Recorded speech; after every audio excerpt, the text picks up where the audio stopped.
দেশে গত ১২ বছরে ৬৭,৮৯০টি সড়ক দুর্ঘটনায় সড়কে প্রাণ গেছে ১,১৬,৭২৬ জনের। ১,৬৫,০২১ জন হয়েছেন আহত।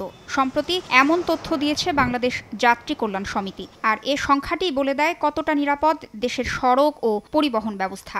প্রায় ৪০ লাখের বেশি মানসম্মত হেলমেট ও নিরাপদ গতি কমবে জীবন ও সম্পদের ক্ষতি। এই প্রতিপাদ্যে পালিত হয়েছে জাতীয় সড়ক দিবস।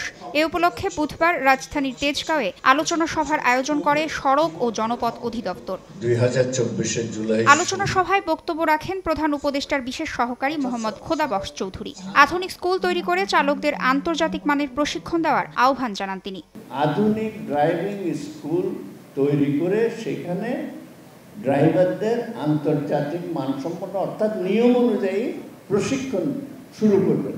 মালিক সমিতি এবং শ্রমিক সমিতির নেতৃবৃন্দকে আমি দীর্ঘদিন যাবৎ অনুরোধ করে আসছি যে আপনারা এই স্কুল প্রতিষ্ঠা করেন।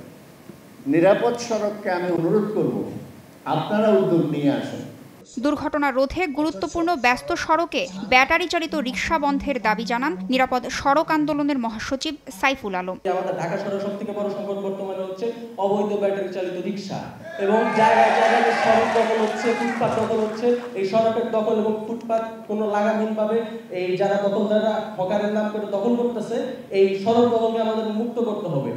ড্রাইভিং লাইসেন্স পদ্ধতিতে বড় ধরনের পরিবর্তন আসছে উল্লেখ করে সড়ক পরিবহন ও সেতু উপদেষ্টা জানান বিআরটিএ-কে নিয়ন্ত্রণমূলক সংস্থা থেকে সেবামূলক সংস্থা করার বিষয়ে কাজ করছে মন্ত্রণালয়। সামনে লাইসেন্স পেতে হলে আপনাকে ৬০ ঘন্টার প্রশিক্ষণ নিতে হবে। আপনি যখন প্রশিক্ষণ নেবেন তা আপনার তো আয় থাকবে না, সেই জন্য আমরা প্রশিক্ষণ একটা ভাতা আপনাদেরকে দেব। বিআরটিএ-কে একটা নিয়ন্ত্রণমূলক সংস্থা থেকে এটাকে একটা সেবামূলক সংস্থায় পরিণত করতে চাই।